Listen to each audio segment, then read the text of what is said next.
Welcome back, everybody. Locked On Bulldogs, part of the Locked On Podcast Network, your team every day. I'm with Brian Smith today. And yes, that is right. We are talking recruits. You know his name. You know what he brings. We're talking them dogs coming in, them dogs that have already left, and possibly third segment listeners. Pay attention. We got a couple names at the very end that you're going to want to know that might be making their way back next on Locked On Bulldogs. You are Locked On Bulldogs, your daily podcast on the Georgia Bulldogs. Part of the Locked On Podcast Network. Your team every day.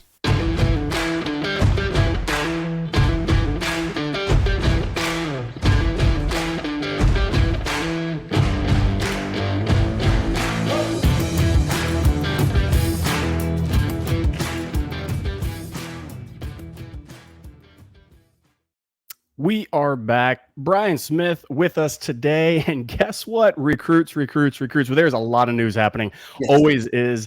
You said last time you were on here, Brian, don't look at June and July as sleeper months because, this just in, recruits be recruiting all the time. How you doing today, my man? Doing well, sir. And right now, with the way the recruiting calendar has changed, it is absolutely the prime time. This is the most important 3-week stretch of the entire recruiting calendar. It starts right now. If you didn't hear that, Georgia fans, listen up again. This is crucial. We see those official visits coming through. We saw a huge guest list last time. We're seeing more come this time. People keep on coming, keep on leaving, keep on going. It is insane right now. I want to start with this, Ryan. Let's talk about a couple names. And then again, loyal third segment listeners. And if you don't know who you are, loyal third segment listeners, you're part of the 199, meaning this, you are those of us who stay for loyal third segment. Come on back for that. We got a couple of very, very intriguing things. But first, I just want to say this. We got a couple of guys very early or very recently that have come on defensive line. Let's start with Jordan Thomas. Commits to the Dogs. Tell us about this kid and who we're getting. I saw him play last year. His squad from New Jersey came down. They played Edgewater in Orlando. And when he walked out onto the field, I'd had my sheet. I'm like, okay, who is this kid? I'm like, okay, it's that guy. It didn't take very long to figure out who he was. And 6'4.5", 6'5", 290, 295. Ooh. He could play nose possibly at some point at Georgia, but I think he's a strong side D end in their 3-4 alignment. There we go. And quite frankly, I think that he's the kind of kid that you want because he is going to be able to handle two gap. It's hard to two gap, man. There's only so many guys that can do it. That's why very few college teams really try. Georgia's been able to get away with it for a while, but I mean, it is really hard. You got to give their staff credit. This is a kid that could also move around a little bit. Flexibility never goes away either. I was curious to see him during that game because Edgewater's got some talent and they moved him around a little bit and did different things with him. He can shoot a gap and get upfield too. But for Kirby's system and what they want to do, this is the prototypical power D end that is going to curb everything back inside and let those linebackers flow. This is why Georgia's defense is good. This is exactly you nailed it because we have the type of guys up front that can control the trenches, exactly what Kirby and staff want so that the linebackers can fly around and do their thing. You say two gap on the strong side D end, and that is we think Trayvon Walker. That's our minds go instantly there, right? We can't for good reasons.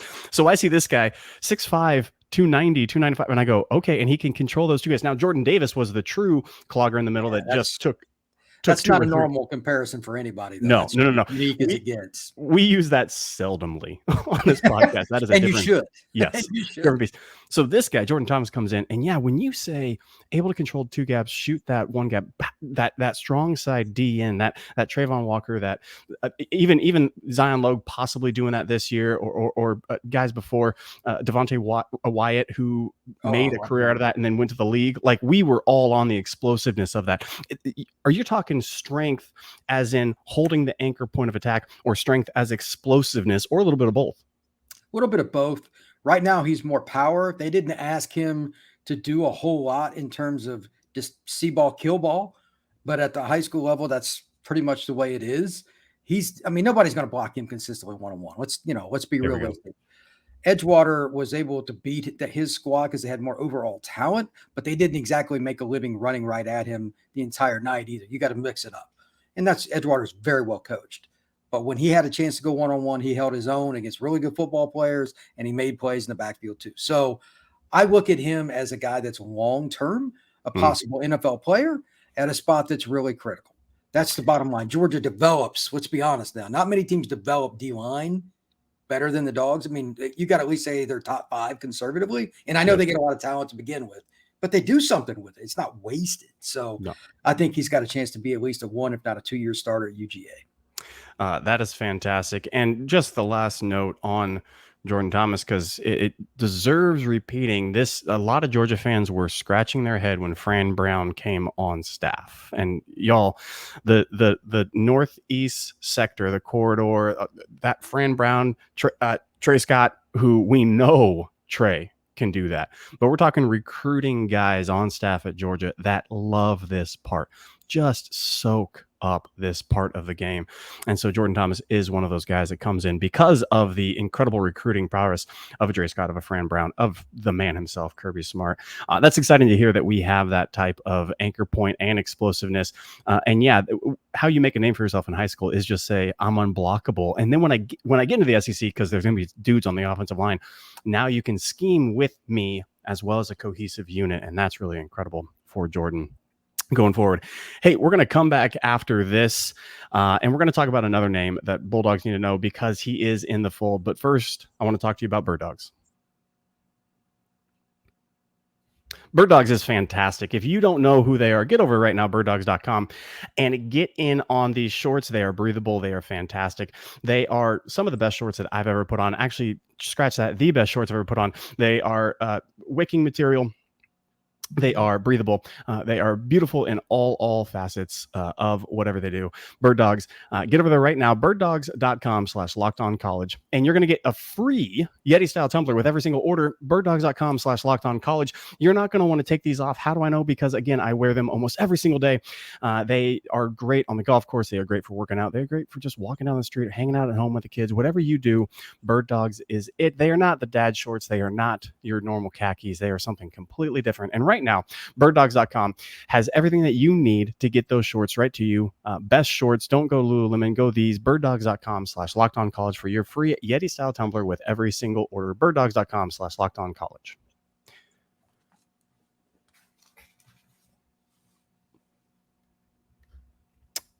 All right, next name that I want to talk about, because it's really, really important for us to know, is another guy in the fold. Justin Green commits to the Dogs. The riches just keep on coming. If you don't know who this cat is, he's another defensive line. He's another, we'll talk about maybe position or maybe what he does well here in a moment. But big dude as well, not as big as aforementioned before, because that's when you have 300 pounds, when you're pushing that's really big.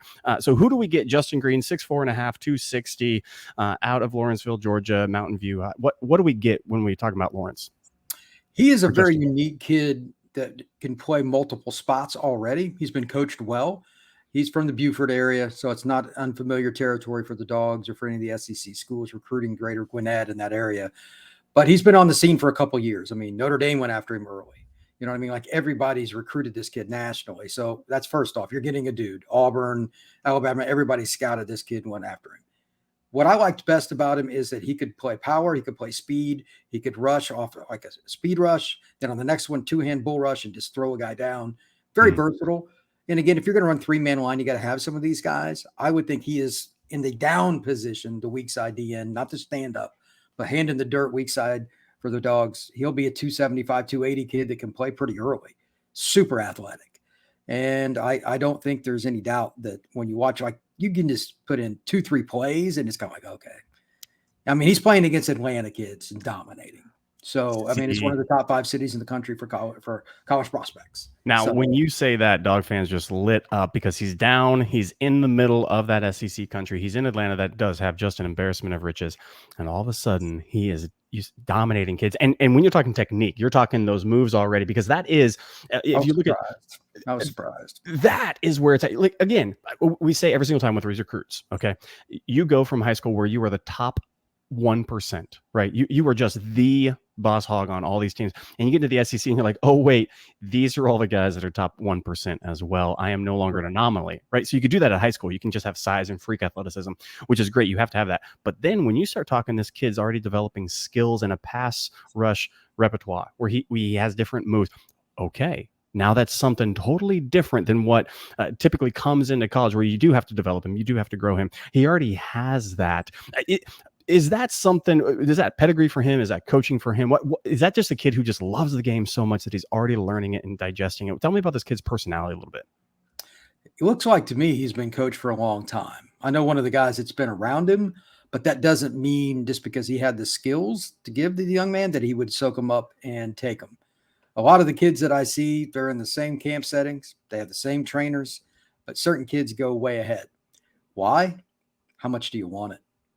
I mean, you got to study film. You got to do a lot of the boring stuff that most 15 to 18-year-olds would rather not do, to be quite frank. So he's taken to his craft, and he's used a barrage of different moves to be good. I mean, he still uses power more than anything else because he's bigger, stronger, faster, but that's okay. That's okay. But he can still dip and rip.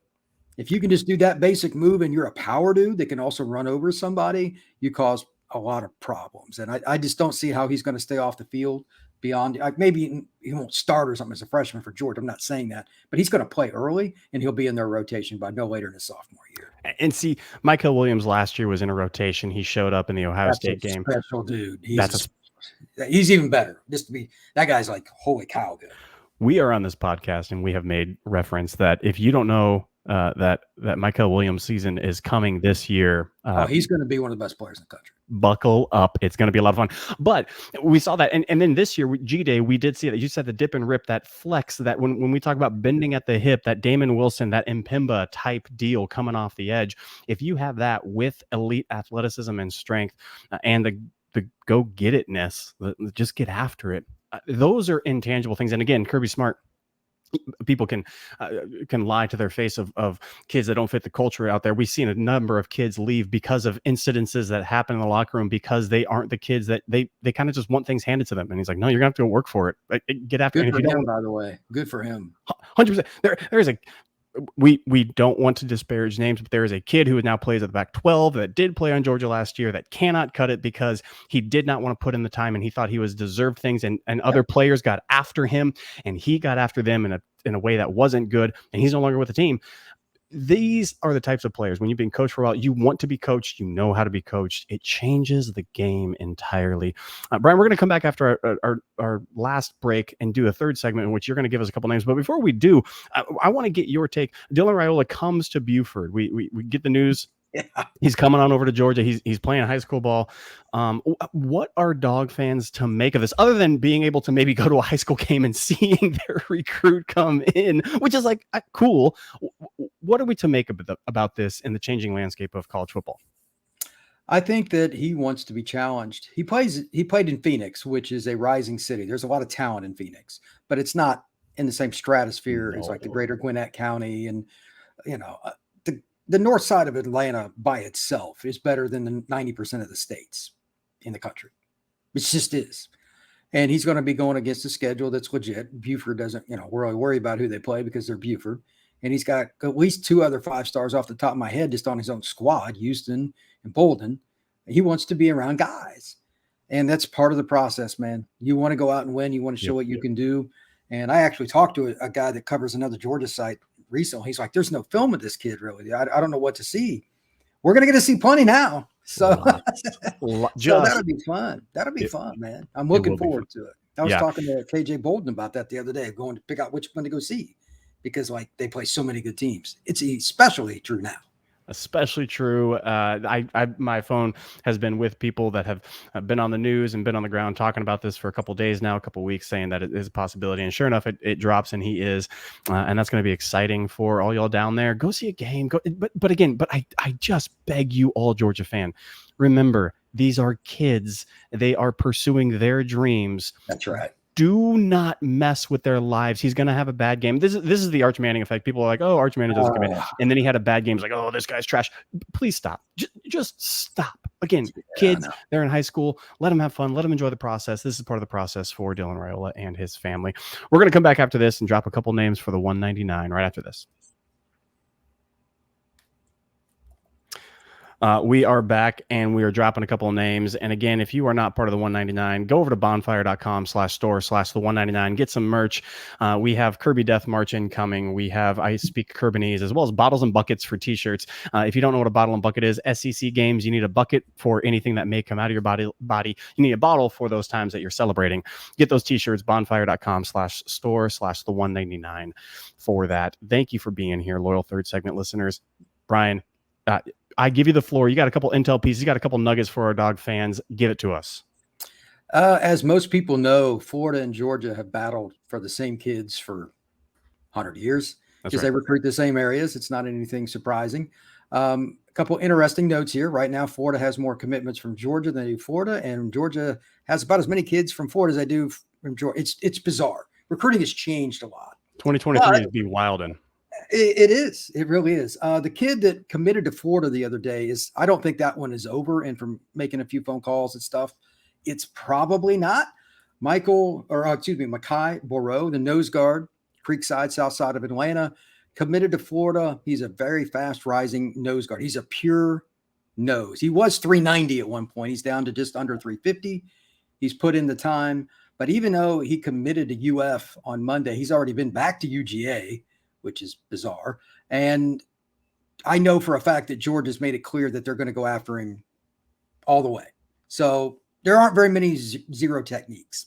If to run that defense, there are 5-6 guys in the country a year. And that's why, again, so few teams really run it. He's humongous. He can dunk a basketball. He's an athlete. He could run. They're going to go after him hard. Florida's happy to have him for now, but I'm not so sure they're going to keep him. Number 2, sticking with the UF and UGA theme, there's a linebacker out of Virginia, Chris Jones. UF may not have room for him, and a lot of people thought that he might end up there. Georgia likes him a lot. That would be ironic that they could backdoor a recruit. I'm not saying Georgia wouldn't have won anyway, but UF may not be able to. I was talking to one of my Florida contacts. It's like they have other needs. I'm not so sure they're going to be able to take him. Recruiting is like that. When kids commit is huge. If you wait too long, doesn't matter the school, eventually they fill up. So I don't know what Florida's going to do because Chris Jones is one heck of a football player. He's a really good linebacker out of Fairfax, Virginia. Georgia wants him. And if Georgia likes a linebacker, I tend to like them too. I've seen his film. He's good. But I mean, if you got a UGA and a UF offer, that's probably a pretty good sign. Finally, Georgia is doing a really good job of setting themselves up for some fall visits. I'm going to leave it at that. But I think they'll do better this fall than people talk about. They had, like you mentioned earlier, they've got a bunch of kids that visited last weekend, some more coming. They're going to get a few kids this fall and be picky about it, and they're going to do well. Just remember I said that. There we go. This is one of the most fantastic things I think about Kirby's recruiting process and how he is able to manage the timeline. I think it's wild. Every single time there comes news out that some kid is going over to the Pac-12 or some kid is going over UF or some kid is just hours later, we get a commit drop from somebody who is at a position of need or somebody that we want. And Kirby is able to massage this process and telling kids, we've got the running back that, flips from Florida. All of a sudden he says, who, by the way, you look at the film and I'm like, oh no, this a dude. He's a special player. He's a and some recruiting services have as a 4-star, which is, I mean, sure, you can't all be 5 stars, but not all 4 stars are the same. And this kid, the size, speed, and the explosiveness ability is something. He was number 1 on Georgia's board. That's all I care. See, this is exactly what I mean. And all of a sudden we have an official visit. He was taking it. He shot the film. He told the players. News didn't get out until all of a sudden Kirby says, hey, here's how we're going to do it. And it's important to get on the same page, that timeline you're speaking of. If you're a recruit and you're not being open and transparent with the coaches, they're open and transparent. Georgia is, at least with all these recruits. Kirby, again, go time and time again. Every recruit that has not committed or decommitted, Kirby said, hey, look, man, maybe you should be go looking at offers because I don't know if we got room or I don't know if we can, or if we do it with this guy, it's not going to be good for you. You're going to have to go elsewhere. Very, very open, very, very honest. The timing is huge for this. So fall is always an interesting side. Look at those sidelines. Look at those press passes.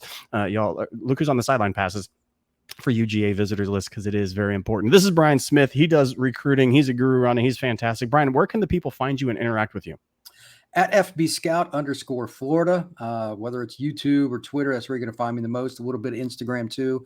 Doing a lot of prospect profiles and just talking recruiting. The next 3 weeks, as I was telling you before we came on the show, kids are committing randomly now. I mean, nobody knows who everybody's getting and all that. We have some ideas on most of the major players, the guys in the recruiting industry.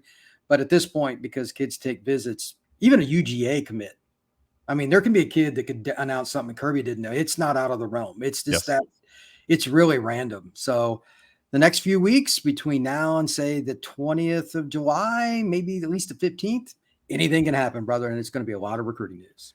This is a different landscape, y'all. Buckle up. It's insane. I am Clint.